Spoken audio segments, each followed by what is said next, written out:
ராம் ராம் 2025 தீபாவளிக்கோசரம் நீங்கள் கொடுத்த பெரிய ஒரு முயற்சி. நான் சொன்னேன், அதுக்கு எல்லோரும் அவாவா பணம் அனுப்பிச்சி வச்சதில் இன்றைக்கி தேவையான பொருட்கள் எல்லாம் நமக்கு கையில் வந்துடுத்து. அடுத்தது பேக்கிங் பண்ணணும். ஒவ்வொன்றுத்தையும் வேஷ்டி புடவையெல்லாம் இந்த கீழே கவர் இருக்குது, இதெல்லாம் புடவைகள். இது ஃபுல்லாக புடவைகள்.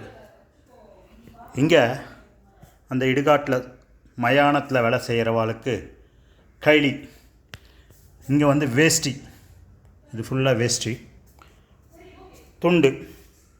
அப்புறம் வயசான ஒரு 20 பேருக்கு நைட்டி கேட்டிருந்தா அந்த நைட்டியும் வாங்கியிருக்கோம். இந்த தடவை புதுசாக என்னென்னா, ஒரு 25 குடும்பத்துக்கு தேவையான அரிசி, வெல்லம், சர்க்கரை, துவரம்பருப்பு, ஏலக்காய், முந்திரி, திராட்சை, இது எல்லாத்தையும் இந்த தடவை எக்ஸ்ட்ரா கொடுக்குறோம். இது ரவிக்க பிட்டு, இந்த புடவைக்கு தேவையான ரவிக்க பிட்டெல்லாம் வாங்கியாச்சு. இங்கே வரவாளுக்கெல்லாம் கொடுக்கறதுக்கு ஸ்வீட்ஸு இன்னும் கொஞ்சம் வர வேண்டியிருக்கு. கிட்டத்தட்ட ஒரு 150 ஸ்வீட் பாக்ஸ் வர வேண்டியது இருக்குது. இதெல்லாம் இங்கே எல்லாத்தையும் அடுக்கி பெரியவா முன்னாடி, ஏன்னா இல்லை அதான் நான் மளிகை சாமான் சொன்னேன் இல்லையா, அரிசி, வெல்லம், சர்க்கரை, பருப்பு, இதெல்லாம் இந்த மூட்டையில் கட்டிட்டேன். ஒன்று சாம்பிளுக்கோசரம் வெளியில் வச்சுருக்கேன். இதெல்லாம் இந்த குருநாதர் தான். இந்த குருநாதரோட பரிபூர்ண அனுக்கிரகத்தினால்தான் இவ்வளோ பெரிய ஒரு சத்காரியத்தை நான் சொன்னதுக்கு மதிப்பு கொடுத்து எல்லாரும் இதுக்கு தேவையான நிதி உதவி அனுப்பிச்சிருக்கேன். இது ஏன் இந்த வீடியோ அப்படின்னா, எல்லாம் சரியாக செய்கிறோம் அப்படின்றத காமிக்கிறதுக்கு தான் இந்த வீடியோ. அதேமாதிரி வாங்குகிறோம், ஏன்னா எல்லாமே காசு நீங்கள் நம்பி கொடுக்குறேன். நீங்கள் கொடுக்குற ஒவ்வொரு ரூபாயும் அது தர்மத்துக்கு போகணும் அப்படின்றதுனால இது எல்லாத்தையும் உங்களுக்கு இப்போ வீடியோவாக எடுத்து காமிக்கிறேன். இன்னும் கொஞ்சம் ஸ்வீட் பாக்ஸ் நாளைக்கு தான் வரும். அது ஆர்டர் போட்டிருக்கேன். அது வந்ததுக்கப்புறம் இது எல்லாம் 16ஆம் தேதி சாயங்காலம் டிஸ்ட்ரிபியூஷன் ஆக போகுது. ஒரு மிகப்பெரிய வேலையை நீங்கள் செஞ்சு கொடுத்துருக்கேன். இதை எடுத்துன்னு போய் கொடுக்கறது இதெல்லாம் ஒரு பெரிய விஷயம் கிடையாது. ஆனால் நீங்களாம் உதவி பண்ணுறது பாருங்க, அதுதான் இருக்கிறதுலே ரொம்ப பெரிய விஷயம். நீங்கள் இதுக்கு நிதி கொடுக்கல அப்படின்னா நம்மளால் இவ்வளோ பெரிய ஒரு பொறுப்பை எடுத்து நம்ம செய்ய முடியாது. அதனால் இது எல்லாருக்கும் தெரியணும் அப்படின்றதுனால நான் சிலருக்கு வாய் கொஞ்சம் ஜாஸ்தியாகவும் இருக்குது. அதனால் இது எல்லாத்தையும் காமிக்கிறேன். இது எல்லாமே டிஸ்ட்ரிபியூஷனுக்கு ஆகிறதுக்கோசம் தான் வந்திருக்கு. கிட்டத்தட்ட 3 நாள் லேட்டு. அப்பில் பூந்தமல்லியில் இருந்து கிடைக்கல வேஷ்டி, இந்த லுங்கி, துண்டு இதெல்லாம். இல்லாட்டினா இன்றைக்கி டிஸ்ட்ரிபியூட் பண்ணுறதா இருந்தது.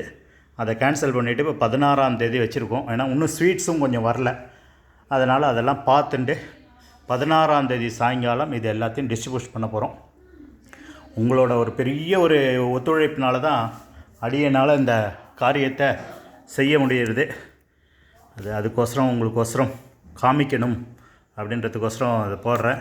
இதுக்கு அடுத்தது இந்த வேஷ்டி, துண்டு, புடவை, ரவிக்கை எல்லாம் இந்த மாதிரி ஒவ்வொரு கவரில், கவர் வேணால் காமிக்கிறோம். ஒன்று இந்த மாதிரி ஒவ்வொரு கவர் போட்டு அதில் அவளுக்கு கொடுக்குறோம். இது கவர். இந்த கவரில் அது எல்லாத்தையும் போட்டு கொடுக்கணும். அந்த அரிசி, வெல்லம், சர்க்கரை, பருப்பு, முந்திரி, திராட்சை இதெல்லாம் நாங்களே நேரடியாக எடுத்துன்னு போய் வாத்தில் கொடுத்துடலான்ட்டு. இந்த கேட்டது மயானத்தில் வேலை செய்கிறவா ஒரு 23 பேர் கேட்டிருந்தா. 25 போட்டிருக்கோம். இப்போ நாங்கள் 25, வேறு யாராவது 2 பேர் கேட்டான்னா அது கொடுத்துடலாம் அப்படின்ட்டு ஒரு 25 செட்டு நமக்கு இப்போ எல்லாம் கைவசம் எல்லாமே வந்துடுது. வேஷ்டி ஒரு 125 பேருக்கு, கைலி கிட்டத்தட்ட 125 பேர், 2 கைலி ஒவ்வொருத்தருக்கும் அந்த மாதிரி கொடுக்க போகிறது. உங்களால் இந்த மிகப்பெரிய காரியத்தை நான் எடுத்து சக்ஸஸ்ஃபுல்லாக பண்ணியிருக்கேன். இதுவரையிலும் நடந்துடுது. வியாழக்கிழமை அது ஆகிடுது அப்படின்னா இந்த வேலை, பெரிய வேலை முடிஞ்சது, ஒரு சந்தோஷம். தீபாவளியாக அடுத்தது நான் சிறப்பாக கொண்டாடுவேன். ராம் ராம். அப்புறம் எல்லாருக்கும் தீபாவளி நல்வாழ்த்துக்கள். அட்வான்ஸாக சொல்கிறேன், எல்லாருக்கும் தீபாவளி நல்வாழ்த்துக்கள். இதுக்கு உபகாரம் பண்ணினவா ஒவ்வொருத்தருக்கும் என்னோடய நமஸ்காரத்தை தெரிவிச்சுக்கிறேன். ராம் ராம்.